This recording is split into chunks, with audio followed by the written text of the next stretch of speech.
Jamaah yang berbahagia rahimanallahu wa iyyakum. Jadi di antara sebab kita harus bertaubat kepada Allah Subhanahu wa taala adalah ketika kita punya dosa, belum kita taubati, belum kita istighfari, belum diampuni sama Allah, maka dosa itu akan menjadi bumerang buat kita. Dosa itu akan kembali kepada diri kita dalam bentuk yang bisa menyulitkan hidup kita. Dosa itu bisa kembali kepada kita dalam bentuk yang membuat kita nanti susah. Atau keluarga kita susah. Atau anak-anak kita susah. Atau istri kita susah. Karena sebagian para ulama salafus saleh kalau dulu bermaksiat itu langsung dia istighfar kepada Allah Subhanahu wa taala, taubat, karena nanti efek dari maksiat yang dia lakukan ini bisa berdampak bukan hanya pada dirinya, bahkan pada keluarganya juga.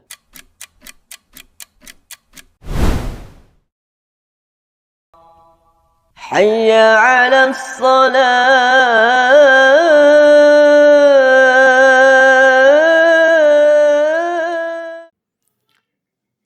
Assalamualaikum warahmatullahi wabarakatuh.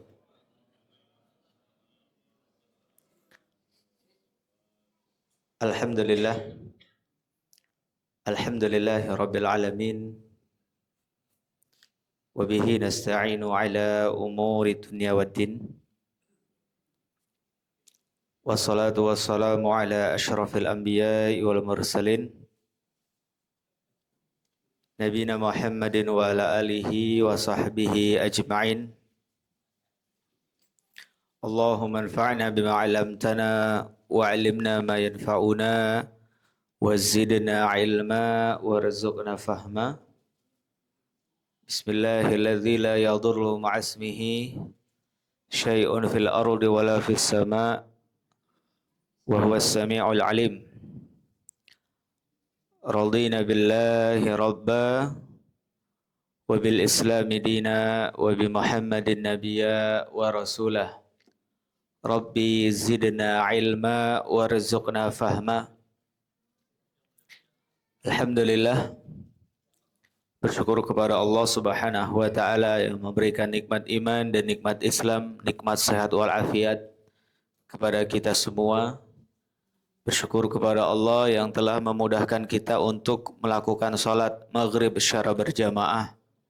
Bersyukur kepada Allah yang telah memberikan hidayahnya, kesempatan umur kepada kita untuk bisa melakukan ibadah, kebaikan, amal soleh yang mudah-mudahan apa yang kita lakukan saat ini mendatangkan ampunan, mendatangkan pahala yang besar di sisi Allah, dan menambah hidayah bagi hati-hati kita semua.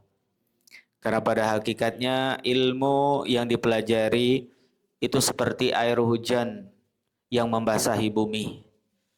Dengan air hujan itu Allah Subhanahu wa taala menumbuhkan tumbuhan-tumbuhan yang sudah hampir mati. Begitu pula dengan ilmu, dengan ta'lim, dengan kajian itu bisa menghidupkan hati yang mati, melembutkan hati yang keras, dan juga dengan ilmu dan hidayah dari Allah Subhanahu wa taala bisa meluruskan hati yang bengkok. Maka kita tidak bosan-bosannya selalu bersyukur kepada Allah. Allah mudahkan kita untuk hadir dalam majelis ilmu. An-nasu yahtaju ilal ilm. Sesungguhnya manusia itu lebih membutuhkan ilmu asyaddu minat ta'ami wa syarab. Melebihi makan dan minum. Kalaulah kita sehari makan 3 kali, maka seyogyanya seseorang itu mendengarkan ilmu, mendapatkan ilmu, dan mempelajari ilmu melebihi dari makan dan minumnya. Maka kita bersyukur kepada Allah Subhanahu wa taala karena di antara amal yang sangat mendatangkan pahala yang besar dan keridhaan Allah adalah ketika seseorang belajar agama, belajar ilmu syar'i. Dan itulah jalan dia menuju surganya Allah Subhanahu wa taala. Salawat dan salam tetap terlimpah curahkan kepada panutan hidup terbaik kita, yaitu Nabi yang mulia Nabi Muhammad sallallahu alaihi wasallam beserta para keluarganya dan para sahabatnya dan orang-orang yang istiqomah di dalam menjalankan dan mengamalkan, mendakwahkan sunnah-sunnahnya hingga datangnya hari kiamat kelak. Bapak Ibu jamaah salat maghrib dan salat isya yang dimuliakan oleh Allah Subhanahu wa taala. Pada kesempatan kali ini kita akan berbicara tentang taubat kepada Allah. Karena kita melihat banyak sekali kita mengalami bencana alam, malapetaka, musibah, kesusahan, kesulitan, kesedihan kepada kita. Di antara saudara-saudara kita ada yang diberikan malapetaka oleh Allah Subhanahu wa taala. Maka kita juga sebenarnya diberikan ujian oleh Allah, apakah kita peduli atau tidak, apakah kita berinfak atau tidak, apakah kita mengambil ibrah atau tidak. Karena hakikatnya semua kehidupan bagi seorang mukmin itu adalah ujian. Dan Rasulullah Shallallahu Alaihi Wasallam juga mengatakan bahwasannya seorang mukmin itu akan selalu dan senantiasa diberikan ujian oleh Allah Subhanahu Wa Taala dalam kehidupannya. Dan Ali bin Abi Thalib pernah mengatakan di antara sebabnya adalah manuzzila bala ila bidzambin. Tidaklah seseorang itu mendapatkan kesusahan, kesulitan, musibah. Bisa jadi kesusahan, kesulitan dan musibah itu disebabkan karena dosa-dosa yang kita kerjakan sendiri. Wala rufi'a bala ila bitaubah. Dan tidaklah Allah Subhanahu wa taala mengangkat kesusahan, kesulitan dan musibah itu kecuali dengan taubat kembali kepada Allah.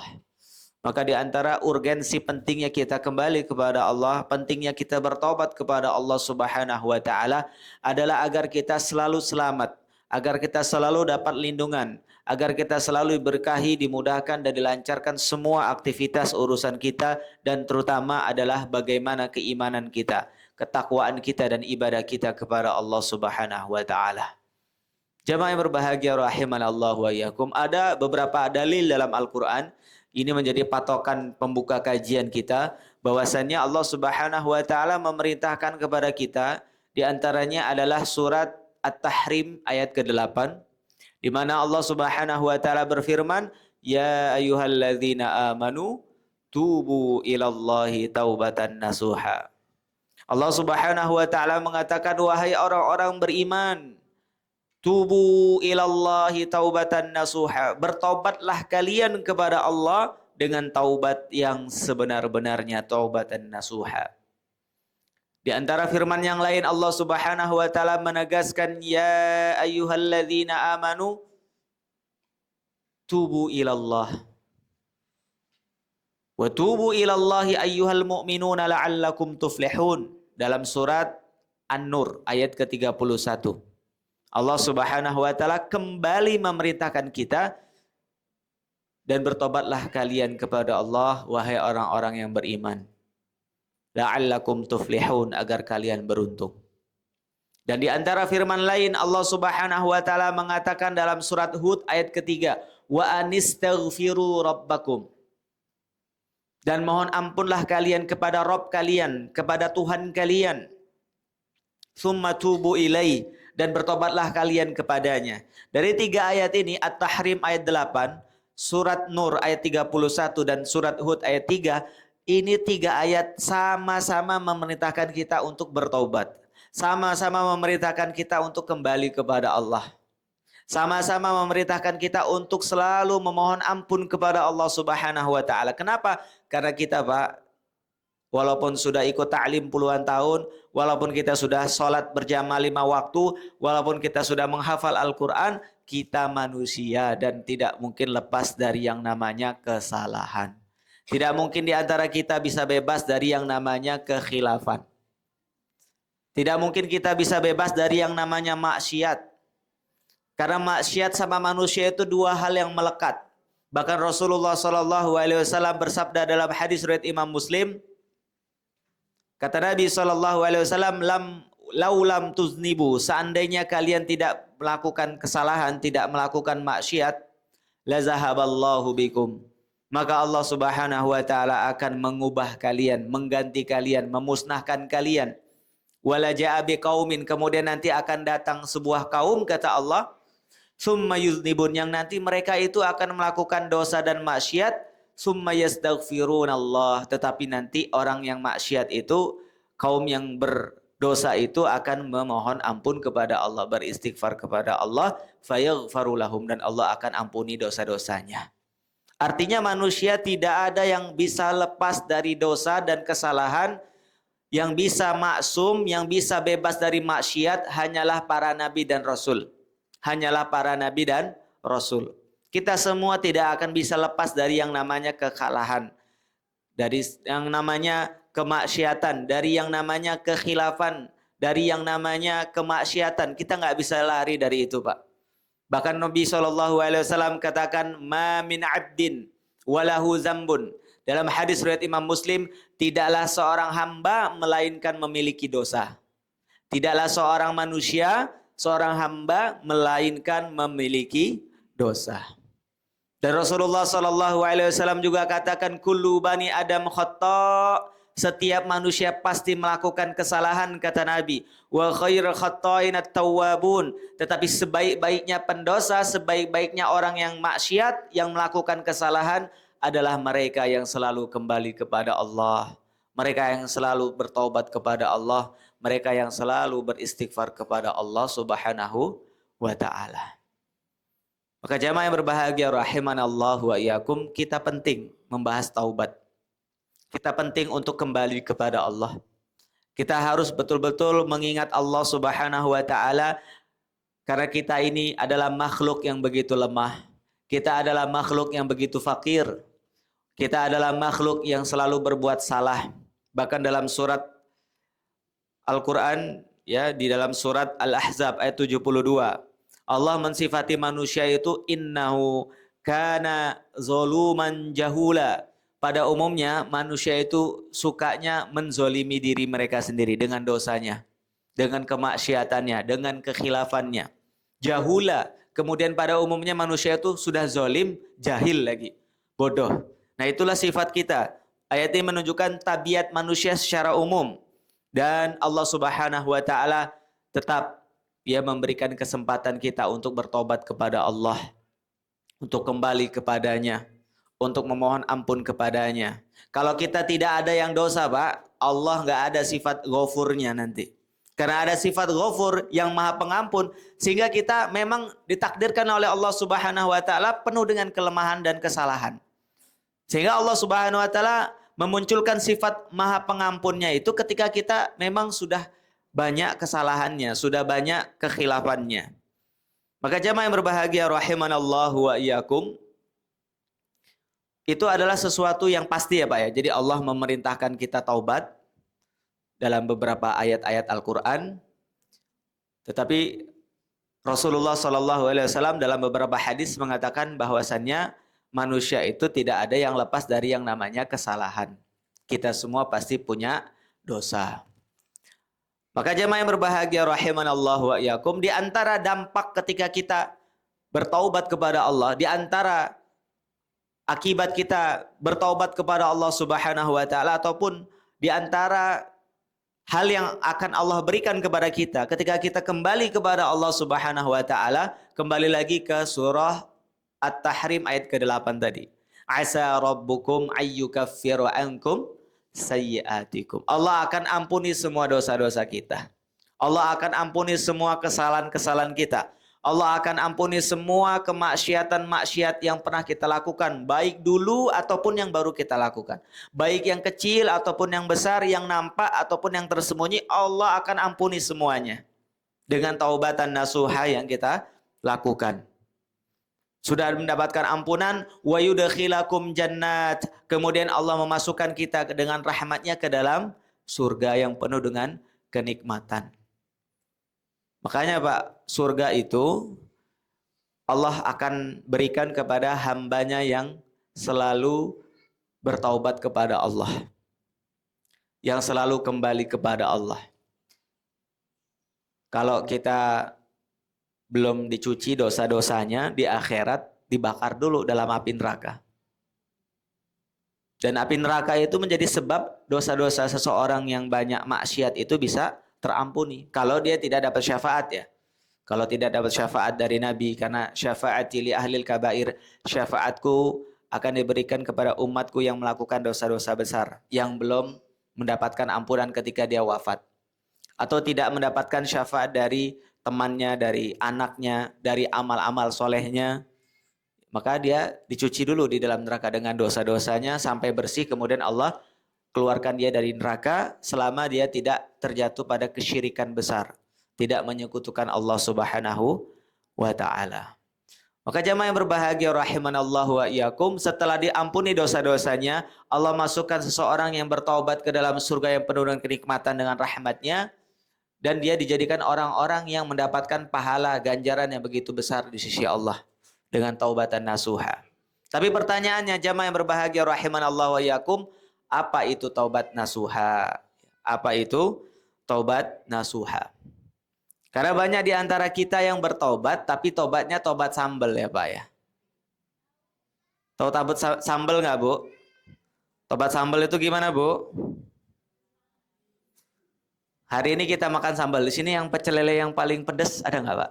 Yang paling terkenal pedasnya. Ada di sini ya? Yang sambelnya itu mungkin sambel apa? Cabainya cabai caplak semua. Mungkin nggak pakai terasi lagi. Pokoknya kasih sambel aja semua.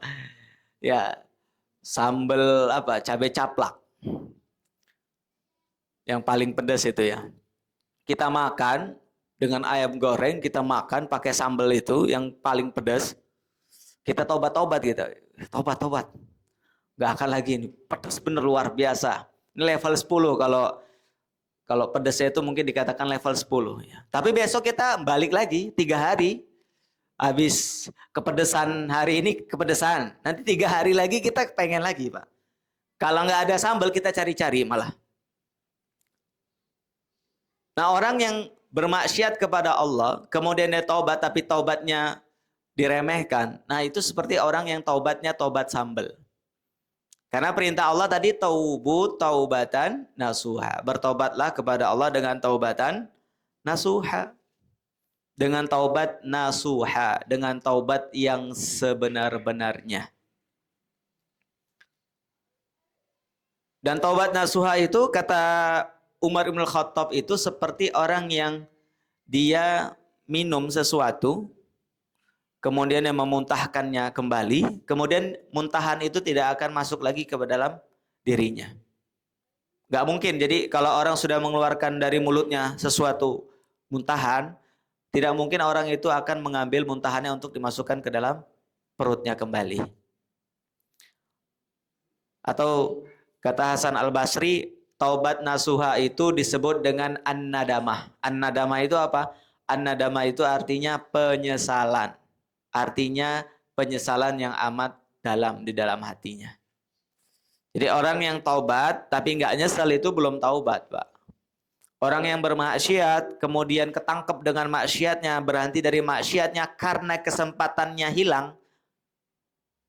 Kalau kesempatannya ada maksiat lagi. Karena kesempatannya aja udah hilang, berarti nggak maksiat lagi. Nah ini belum disebut dengan taubat. Karena harus ada penyesalan di dalam hati. Orang yang taubat nasuha adalah orang yang menyesal di dalam hatinya, ya merintih, merasakan sakit di dalam hatinya, karena dia pernah melakukan maksiat tersebut. Karena dia betul-betul merasa hancur dengan dosa yang pernah dia lakukan. Dia sangat sedih dengan hatinya yang begitu kuat kesedihannya ketika dia mengingat dosa yang pernah dia kerjakan. Ada rasa penyesalan. Penyesalan yang amat dalam. An-nadamah artinya penyesalan. Sebagian para ulama mengatakan taubat nasuha itu adalah al-istighfaru bil lisan, yaitu beristighfar, memohon ampun dengan lisannya, wan nadamah bil qalbi, dan penyesalan di dalam hatinya, wal imsaku bil jawarih, dan menahan hatinya dari melakukan maksiat kembali. Jadi lisannya ngucapin istighfar, hatinya penuh dengan penyesalan, kesedihan, kemudian jiwa dan raganya itu menahan dari melakukan maksiat yang pernah dia kerjakan. Ada rasa kekuatan atau azam yang betul-betul jujur, yang sempurna ketika seseorang itu taubat, dia nggak akan lagi ada keinginan untuk kembali pada maksiat yang pernah dia lakukan. Jamaah yang berbahagia rahimanallahu wa iyyakum. Maka di antara penjelasan yang luar biasa baik, menurut saya pribadi adalah penjelasan dari Imam Ibnul Qayyim Al-Jauzi. Ini penjelasan yang sangat bagus ya Pak ya. Dia mendefinisikan tentang makna dari taubat nasuha. Kata Imam Ibnul Qayyim Al-Jauzi, taubat nasuha itu akan memenuhi ketika terdapat 3 unsur. Terdapat 3 unsur, baru disebut dengan taubatan nasuha. Unsur yang pertama, kata Imam Ibnul Qayyim Al-Jauzi, taubat nasuha itu harus yang pertama tidak pilih-pilih lagi, Pak. Tidak pilih-pilih. Jadi semua dosa, baik yang besar, yang kecil, dia tinggalkan. Dia tidak milih-milih lagi, oh ini dosa besar, ini dosa kecil. Kalau dosa besar saya tinggalkan, dosa kecil saya lakukan. Nah ini berarti bukan nasuha. Contoh, misalkan ada anak muda, nggak apa-apalah, cuman chattingan aja, cuman WA-an aja, cuman teleponan aja. Pacarannya kan nggak sampai zina, pacarannya kan nggak sampai nonton berduaan di bioskop, pacarannya kan tidak sampai cium-ciuman, pacarannya kan cuman lewat HP aja, WA-WA-an. Nah ini berarti dia menganggap bahwasannya kalau cuman lewat WA itu nggak masalah karena dosa kecil, tapi kalau ketemuan langsung dosa besar. Nah ini berarti belum taubat nasuha. Masih pilih-pilih. Ya nggak apa-apalah kalau cuman lewat HP, yang penting nggak ketemuan langsung. Nah berarti dia belum taubat nasuha. Nggak apa-apalah korupsi 200.000. Itu pejabat ada yang korupsi 2 miliar aja nggak ditangkap-tangkap. Nah berarti dia masih pilih-pilih. Nganggap dosa kecil ya itu remeh, kemudian nganggap dosa besar barulah sesuatu yang harus ditinggalkan. Maka kata Imam Ibnul Qayyim nggak boleh kayak gitu. Orang yang betul-betul taubat nasuha itu yang betul-betul tidak memilih mana dosa besar, dosa kecil, pokoknya semua ditinggalkan karena Allah Subhanahu wa taala. Kemudian yang kedua kata Imam Ibnul Qayyim, orang yang taubat nasuha itu Pak adalah orang yang betul-betul menanam kemauan yang kuat. Azam yang betul-betul sempurna, usaha yang betul-betul totalitas. Jadi yang pertama tidak pilih-pilih, dosa besar, dosa kecil semua tinggalkan. Yang kedua, orang yang taubat nasuha adalah mereka yang betul-betul punya kemauan yang kuat, azam yang totalitas, dan usaha yang sempurna untuk menutup akses maksiat. Ayo kita ke ini, ke Panjang. Ini panjang ya Pak ya. Tapi ke Panjangnya bukan ke tempat maksiat ya Pak ya. Ke Panjangnya ke Masjid Nurul Yakin, ikut kajian hari Jumat malam Sabtu. Ya. Ayo, masih di WA terus sama kawannya, udah kita kesini dulu. Nanti aja masih muda, tobatnya nantilah. Masih muda ini, kita puas-puasin dulu. Senang-senang dulu, jangan cepet-cepet balik ke masjid, nanti bosen loh. Masih muda udah rajin sholat, udah rajin taklim, nanti bosen, nanti nggak mau, apalagi nggak mau menikmati masa muda. Kapan lagi ini, mumpung masih muda. Kemudian dia blokir WA-nya. Dia tutup akses temannya itu untuk menghubunginya.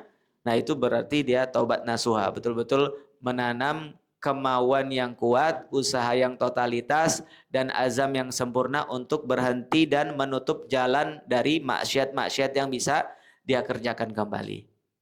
Nggak apa-apa. Kita jadi teman-teman yang buruk yang mengajak kita kepada kemaksiatan, pada kefasikan, pada kemungkaran. Itu bagian dari taubat nasuha. Kemudian yang ketiga, kata Imam Ibnul Qayyim setelah tidak pilih-pilih, menanam kemauan yang sangat kuat. Kemudian yang ketiga itu taubat nasuha itu betul-betul bersih dari segala macam bentuk campuran. Campuran apa? Campuran-campuran yang bisa merusak kemurnian dari taubat itu sendiri. Karena ada orang taubat niatnya karena manusia, ada orang taubat mencari validasi. Bukan mencari ampunan Allah, bukan mencari ridhonya Allah. Jadi niatnya itu nggak lurus, Pak. Ada orang taubat, udah terpaksa. Sudah kegerebek. Ya. Kalau nggak kegerebek, lanjut terus gitu ya, Pak ya. Karena udah kegerebek, sudah malu sama orang, sudah malu sama tetangga, malu sama anak, malu sama keluarga besar, malu sama teman kerja. Kalau nggak ketangkep, nggak kegerebek itu, ada orang selingkuh, zina, suka selingkuh, suka zina, ketangkep, kegerebek warga, digedor, dibuka, ternyata bukan suami istri, dilaporkan Pak RT, dilaporkan pihak yang berwajib. Udah ketangkep, dia udah, saya tobat, saya mengakui salah. Tapi ada orang yang pas mengakui salah dan taubat itu bilang, saya udah nggak akan lagi terjerumus pada perselingkuhan, pada perzinahan. Ya karena terpaksa, karena sudah kadung malu. Jadi biar namanya baik, teman-temannya itu memberikan toleransi, kerjaannya itu tetap bisa lanjut, nggak dipecat di tempat kerjanya. Kemudian nama di keluarga besarnya itu tetap bagus. Ya udah, kita mengaku salah, kita buat video klarifikasi, minta maaf dan berjanji tidak akan mengulangi kembali. Tapi kalau nggak ketangkap Pak, itu lanjut terus. Kalau nggak ketangkap lanjut terus. Ada orang mabok, suka minum khamar, suka mabok-mabokan, miras, minuman keras. Taubat, ya udahlah, saya udah taubat, nggak mau. Ya, sudah nggak mau minum keras lagi, sudah nggak mau mabok-mabokan lagi, sudah nggak mau terjerumus pada minum khamar lagi. Datang kawannya, bro, ayo kita minum lagi. Enggak bro, udah taubat, udah nggak mau lagi. Ngeri, pas kalau lagi mabok dicabut nyawanya sama Allah. Takut bro. Udah sekali lagi, malam ini gue yang bayarin. Benar, gue yang bayar. Iya udah, gas deh. Gara-gara dibayarin akhirnya nggak taubat lagi dia.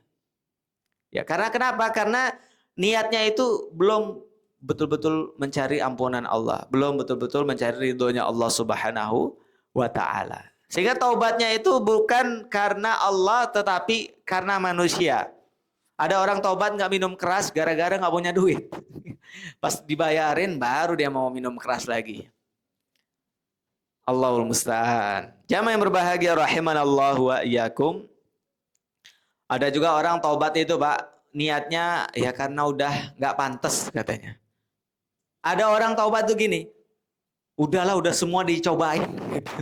Apa yang belum dicobain? Semua dosa udah dirasain. Badan sudah sepuh, sudah tua, ya sudah ubanan semua rambutnya. Cucungnya banyak gitu ya. Malu sama cucung. Masa masih mau minum khamar misalkan. Ya, atau masih suka karaokean sama perempuan-perempuan yang nggak benar gitu ya. Malulah sama cucung-cucungnya udah banyak misalkan. Badannya sudah nggak kuat lagi atau karena udah pensiun. Gajinya sudah 50% dari biasanya gitu. Jadi ada orang yang taubat itu belum betul-betul murni mencari ampunan dan ridhonya Allah Subhanahu wa taala. Sehingga ini menjadi unsur yang dijelaskan oleh Imam Ibnu Qayyim, orang yang taubat nasuha itu harus mengandung 3 unsur ini. Jadi tidak memilih mana dosa besar, dosa kecil, semuanya ditinggalkan. Semua dosa, semuanya ditinggalkan. Dia betul-betul untuk kembali kepada Allah Subhanahu wa taala, karena orang yang berjalan menuju Allah, Pak, orang yang berjalan menempuh jalan taubat kepada Allah itu bisa terlihat biasanya dari wajahnya, dari perilakunya, dari perkataannya, dari bagaimana sikapnya dalam menjalani kehidupan.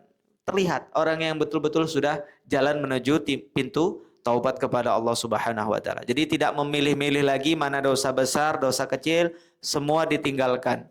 Kemudian betul-betul memiliki azam yang kuat, usaha yang maksimal dan totalitas, dan azam yang sempurna untuk berhenti dari maksiat yang pernah dia lakukan. Kemudian yang ketiga tadi, betul-betul mencari ridho Allah Subhanahu wa taala dalam taubatnya itu, betul-betul ampunan Allah yang dia kejar. Jadi betul-betul bersih dari campuran-campuran yang bisa merusak kemurnian taubatnya kepada Allah Subhanahu wa taala.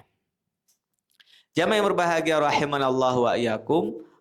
Jadi di antara sebab kita harus bertaubat kepada Allah Subhanahu wa taala, adalah ketika kita punya dosa, belum kita taubati, belum kita istighfari, belum diampuni sama Allah, maka dosa itu akan menjadi bumerang buat kita. Dosa itu akan kembali kepada diri kita dalam bentuk yang bisa menyulitkan hidup kita. Dosa itu bisa kembali kepada kita dalam bentuk yang membuat kita nanti susah. Atau keluarga kita susah. Atau anak-anak kita susah. Atau istri kita susah. Karena sebagian para ulama salafus soleh kalau dulu bermaksiat itu langsung dia istighfar kepada Allah Subhanahu wa taala, taubat, karena nanti efek dari maksiat yang dia lakukan ini bisa berdampak bukan hanya pada dirinya, bahkan pada keluarganya juga.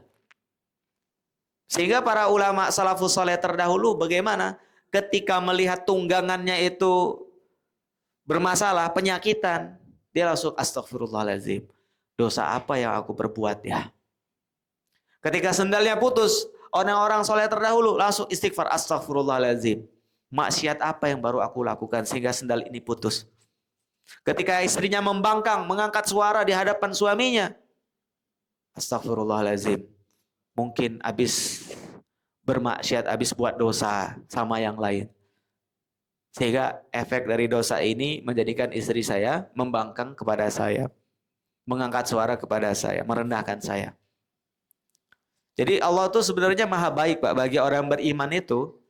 Kalau hidupnya enak, mudah, senang, bahagia, dia bersyukur. Karena Allah ngasih pahala dia lewat jalan syukur. Tapi kalau dia dapat kesulitan, tiba-tiba bermasalah kendaraannya, tiba-tiba bermasalah cekcok sama istrinya, cekcok sama anaknya, cekcok sama temannya, tetangganya, alhamdulillah, dia dapat pahala lewat jalan sabar. Jadi Allah itu baik sebenarnya bagi orang beriman itu, kalau susah ya dapat pahala lewat sabar, kalau bahagia senang dapat pahala lewat syukur. Tapi memang efek dosa ini disebutkan oleh para ulama sampai segitu detailnya, Pak. Bahkan tali sendal jepit yang putus itu bisa jadi karena apa? Dosa yang kita kerjakan. Makanya itu juga menjadi prinsip di dalam Al-Quran. Bapak bisa buka dalam surat An-Nisa ayat 79. An-Nisa 79. Maka kita harus taubat ini. Karena dosa itu sesuatu yang menyulitkan kita. Allah Subhanahu wa taala katakan, "Ma asabaka min hasanatin faminallah." Semua kebaikan-kebaikan yang ada pada dirimu datangnya dari Allah. Semua kebaikan, kata para ulama, baik nikmat dunia ataupun nikmat akhirat. Maksudnya apa? Harta, kesehatan, jabatan, uang, tempat tinggal, kendaraan, keluarga, pasangan, anak keturunan, nama baik, validasi, mobilitas, segala macamnya, nikmat dunia itu adalah datangnya dari Allah Subhanahu wa taala. Begitu juga dengan nikmat akhirat.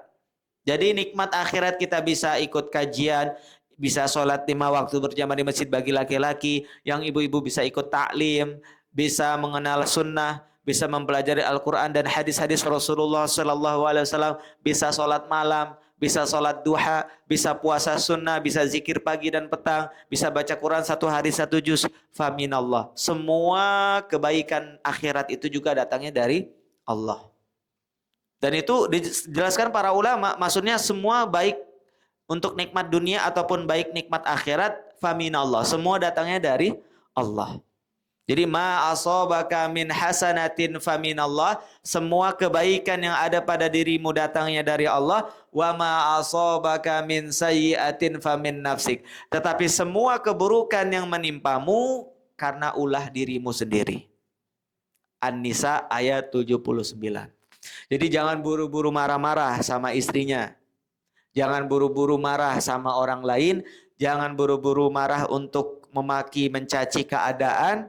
Kalau kita dapat kesusahan, kesulitan, yang harus kita ingat adalah Allah. Karena tidaklah kita dapat musibah, kita dapat kesusahan, dapat kesulitan, dapat kekecewaan, kita digunjingin orang lain, kita dijelek-jelekkan orang lain, kecuali semua itu atas izin Allah. Semua itu atas kehendak Allah. Kalau Allah tidak mengizinkan, tidak akan terjadi, Pak. Maka di antara hal yang perlu kita pahami adalah wa ma asabaka min sayyi'atin famin nafsik. Semua keburukan yang datang kepadamu karena ulah perbuatan dosamu sendiri. Jadi Pak, kita betul-betul ya Bu ya, kita betul-betul tidak terancam oleh siapapun kecuali oleh diri kita sendiri. Kalau tiba-tiba suaminya kasar, yang ibu-ibu ya, ngomongnya ketus, jangan buru-buru nyarahin suami. Jangan buru-buru maki-maki suami. Oh bisa jadi habis buat dosa apa, sehingga kenapa sikap suamiku berubah.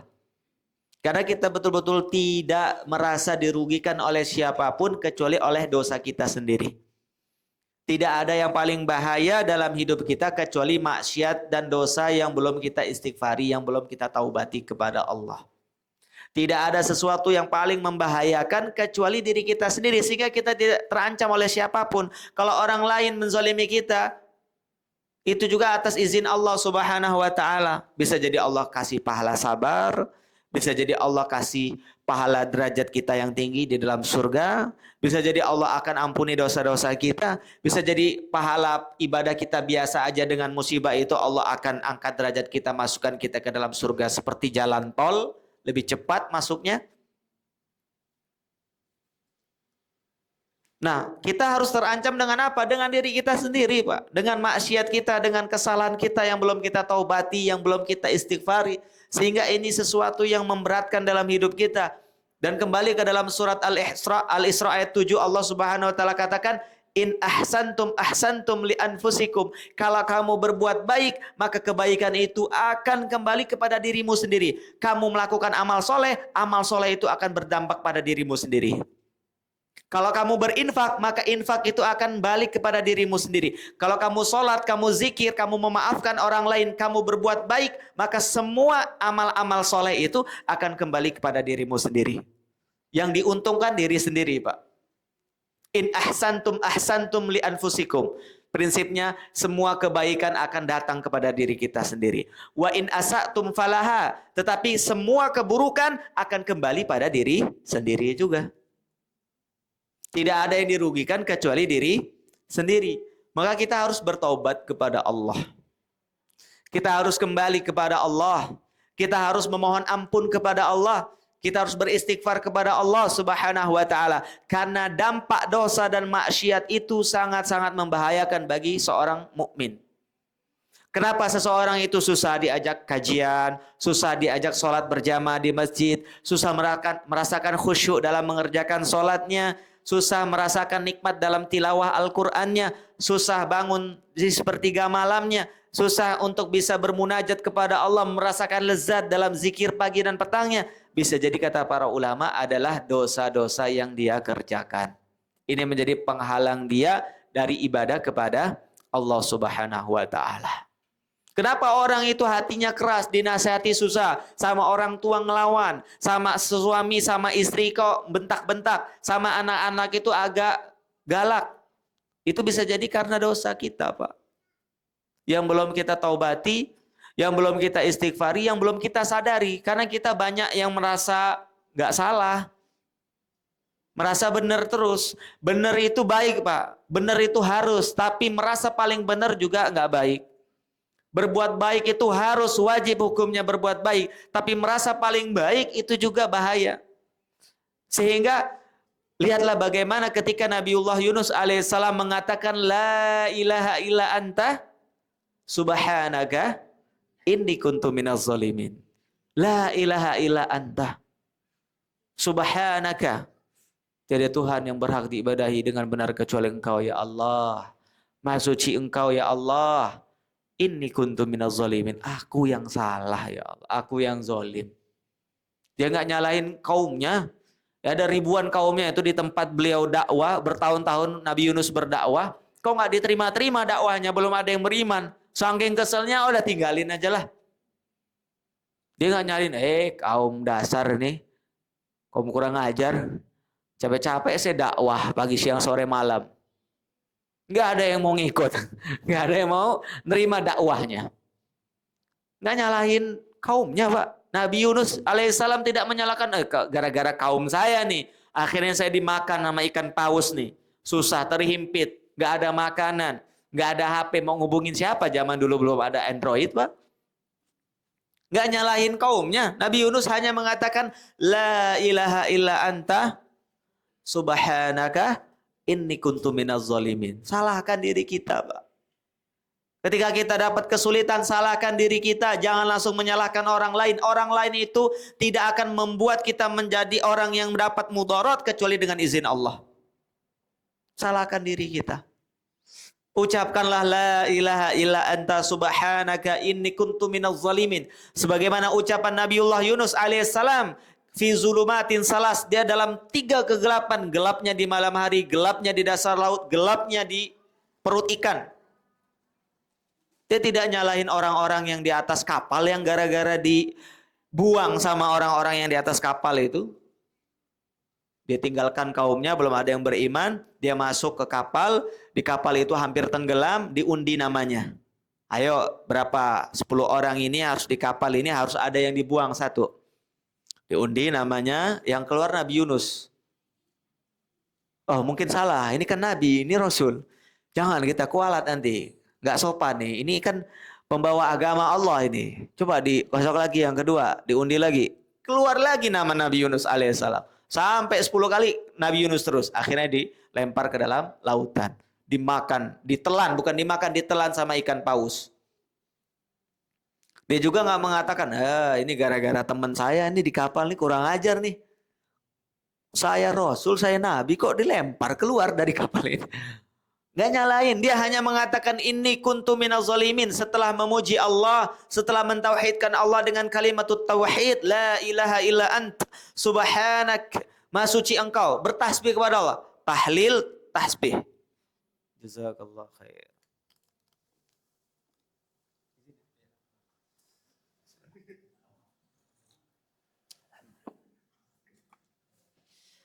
Enak juga Pak ya, alhamdulillah. Maklum Pak, 45 menit dari rumah sampai sini. Ya, tapi nggak masbuk lah. Dapat rokaat pertama. Jamaah yang berbahagia rahimanallahu wa iyyakum, dia hanya menyalahkan diri sendiri, la ilaha illa anta subhanaka inni kuntu minaz zalimin.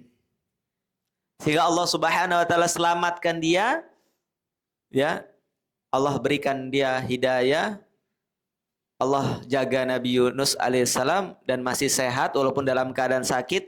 Dan ketika dia pulang ke kampungnya, ke kaumnya itu, semua kaum yang ada di kampungnya sudah beriman, sudah memeluk la ilaha illallah. Kekuatan taubat. Ya, dampak dari istighfar, dampak dari mengakui kesalahan diri sendiri, dampak tidak menyalahkan orang lain. Karena dia tahu bahwasannya Allah belum suruh dia berhenti dakwah, tapi dia sudah meninggalkan kampungnya. Tapi itu pelajaran buat kita, bukan berarti Nabi Yunus salah, bukan. Itu sebenarnya pelajaran. Kalau nggak terjadi kisah Nabi Yunus, kita nggak bisa zikir la ilaha illa anta subhanaka inni kuntu minaz zalimin. Bagaimana kita melihat Nabi Adam alaihissalam yang Allah abadikan istighfarnya Nabi Adam dalam Al-Baqarah. Rabbana zalamna anfusana.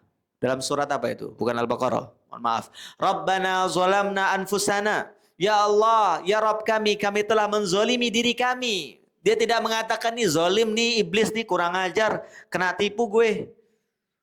Innaha syajaratul khuld. Ini Adam, kalau kamu mau kekal di dalam surga, mau terus dalam kenikmatan, kamu harus makan buah ini.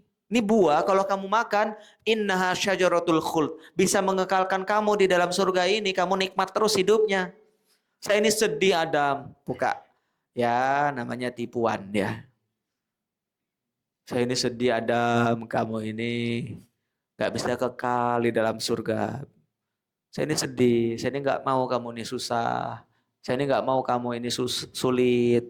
Saya maunya kamu ini senang, bahagia terus, nikmat terus, kekal di dalam surga. Makan nih.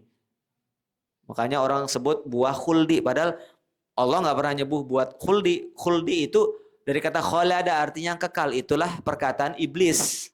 Perkataan syaitan, laknatullah alaih. Yang merayu Adam untuk memakan buah tersebut. Padahal Allah Subhanahu wa ta'ala larang. Fala taqraba hadhihi syajarah. dalam Al-Baqarah. Jangan dekati pohon ini ya kalian berdua, Adam dan Hawa. Fatakuna minaz zalimin. Nanti kalian berdua akan menjadi orang yang zalim. Fa'azallahumas syaitan. Tetapi syaitan berhasil menggoda Adam alaihissalam. Dan Nabi Adam tidak mengatakan ini gara-gara salahnya setan ini. Menggoda saya, menipu saya, memanipulasi data. Dengan kalimat-kalimat yang indah, dengan janji-janji yang indah. Biar kekal, biar nikmat terus, biar dapat surga terus, biar nggak keluar dari surga. Ternyata ditipu. Dia hanya mengatakan, Rabbana zalamna anfusana. Ya Allah, kami yang salah ya Allah. Kami yang zalim terhadap diri kami sendiri. Itu yang dikatakan Adam alaihissalam. Juga tidak nyalain Hawa, Pak. Ya kan Nabi Adam itu tergoda di dalam surga untuk makan buah yang dilarang sama Allah, dekati pohon yang dilarang oleh Allah, gara-gara godaan istrinya juga sebenarnya Hawa itu. Udah bang, apa apa bang, cicip aja, siapa tahu enak. Dia mengatakan, nih gara-gara Hawa nih, biang kerok nih istri nih. Enggak gitu, dia mengatakan Rabbana zalamna anfusana. Ya Allah, kami telah zalim terhadap diri kami sendiri. Wa illam taghfir lana, kalau kau tidak mengampuni kami, wa tarhamna, dan merahmati kami dengan rahmatmu ya Allah, lanakunanna minal khasirin. Tentulah kami jadi orang yang merugi. Sehingga ketika menyalahkan diri sendiri, bertaubat kepada Allah, Allah terima taubatnya. Faman tabi'ani fa innahu minni wa man asani fa innaka ghafurur rahim. Ya. Faman tabi'a hudaya fala khaufun 'alaihim wala hum yahzanun. Tetapi siapa yang mengikuti petunjukku, fala khaufun 'alaihim wala hum yahzanun. Mereka tidak bersedih hati dan tidak khawatir. Jamaah yang berbahagia rahimanallahu wa iyyakum, maka kita harus kembali kepada Allah. Karena dosa ini sangat membahayakan diri kita. Maksiat yang kita kerjakan ini sangat berbahaya buat diri kita sendiri. Yang membuat kita celaka, yang membuat hidup kita seret rezekinya, yang membuat kita nggak lapang rezekinya, yang membuat tertahan rezeki kita. Karena apa? Bisa jadi dosa-dosa kita. Sehingga Allah Subhanahu wa taala katakan dalam surah Asy-Syu'ara ayat 30, ma asabaka, dan apa saja musibah yang menimpamu, fabima kasabat aidikum, bisa jadi karena dosa-dosamu sendiri kata Allah. Wa ya'fu an katsir, dan Allah ingin mengampuni dosa-dosamu dengan musibah yang menimpamu. Jadi nggak apa-apa Pak, kita susah-susah dikit ya. Ekonomi sulit ya, gayanya elit ya. Ini repot juga kalau ekonomi sulit gaya elit ya. Ya masih punya hutang, ada yang sudah tua masih punya hutang. Ya. Sudah tua rumah masih ngontrak, ya nggak apa-apa. Nggak apa-apa. Bisa jadi masuk surga duluan Pak, hisapnya ringan, hartanya nggak banyak. Betul nggak Pak? Udah kayak gitu sakit-sakitan pula. Dikit-dikit demam, dikit-dikit sariawan, nikmati alhamdulillah. Bisa jadi Allah ampuni dosa kita, Allah angkat derajat kita, Allah mudahkan jalan kita menuju surga dengan apa? Dengan kesusahan. Makanya Rasulullah pernah mengatakan innahu min ahlin nar, itu adalah orang yang akan masuk ke dalam neraka. Kenapa? Nggak pernah sakit, badannya kekar, hidupnya enak terus, tapi nggak pernah ibadah. Itu innahu min ahlin nar. Itulah penghuni neraka itu. Jadi jangan silau kalau orang nggak sholat, tokonya laris, nggak sholat, usahanya maju, nggak sholat, anaknya sukses semua dalam urusan dunia. Tapi nggak ada ketika bapaknya meninggal, ada yang bisa nyolatin, nggak ada anak yang bisa nyolatin. Malah nyuruh guru ngaji atau imam masjid setempat itu. Itu jangan tertipu kita. Itu namanya istidraj. Azab dalam bentuk nikmat. Tapi ketika dia nikmat, tidak kembali kepada Allah, tidak bersyukur kepada Allah. Kullu ni'matin la tuqarribuka minallah fahiya baliyah, kata Imam Ibnu Hazm. Semua nikmat yang tidak menggiringmu untuk kembali kepada Allah, tidak bersyukur kepada Allah, tidak sadar bahwa nikmat itu datangnya dari Allah, fahiya baliyah, maka itu adalah malapetaka musibah. Dan musibah yang mendekatkan dirimu kepada Allah, akhirnya sadar, akhirnya istighfar, akhirnya rajin sholat, akhirnya dekat masjid, akhirnya kajian rajin. Itu adalah nikmat, bukan musibah. Bukan azab, tetapi nikmat dari Allah Subhanahu wa Ta'ala. Sehingga kita tidak tertipu, Pak. Sehingga kita juga selalu berusaha untuk kembali kepada Allah, bertobat kepada Allah. Ya, kita mengamalkan 3 ayat aja tadi. At-Tahrim ayat 8.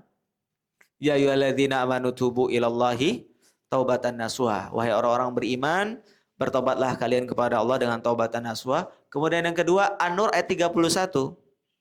Wa tubu ilallahi ayyuhal mu'minuna la'allakum tuflihun. Karena orang yang enggak kembali, enggak taubat, enggak istighfar, pasti bangkrut, pasti susah, pasti celaka. Dan orang yang taubat, orang yang kembali kepada Allah, la'allakum tuflihun, pasti akan beruntung, pasti akan selamat dalam hidupnya. Dan yang ketiga tadi surat Hud ayat 3. Wa anistaghfiru rabbakum wa tubu ilaihi. Mohon ampunlah kalian kepada Rabb kalian yang telah menciptakan kalian, wa tubu ilaihi, dan bertobatlah kepadanya. Kembalilah kepadanya, beristighfarlah kepadanya. Maka kita terus, Pak, berusaha menjadi orang-orang yang selalu memperbanyak taubat kepada Allah. Memperbanyak istighfar kepada Allah Subhanahu wa Ta'ala.